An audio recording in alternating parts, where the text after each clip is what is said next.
Discipline.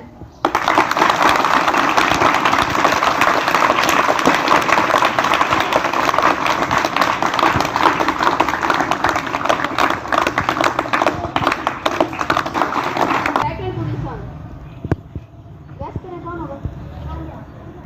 अच्छा जी, S की तरफ से आलिया और आप लोग की तरफ से आलिया। अच्छा जी, आलिया। और इख्तिलाफ अंदाजा लगाएं कौन है उसके खिलाफ? बाजी मुकद्दस या वाजी मुकद्दस उस्मान। और कोई बचा? यही फर्स्ट और सेकंड पे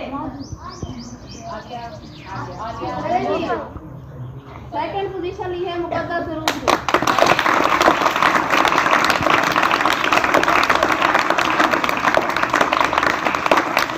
तो मुसलसल हमारे पास बच्ची थी फर्स्ट पोजीशन लेती रही है। इस बार जो हमारे पास न्यू बच्ची आई है, पहले ही मंथ में उसने इतनी मेहनत की कि उसने फर्स्ट पोजीशन ले ली। जो हमारे स्कूल की टॉपर बच्ची थी उसे पीछे छोड़ दिया और उसने ये साबित कर दिया कि वो जमशेद की बहन है।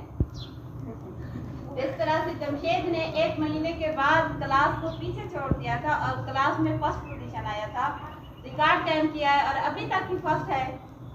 तो फर्स्ट पोजीशन आलिया भट्ट।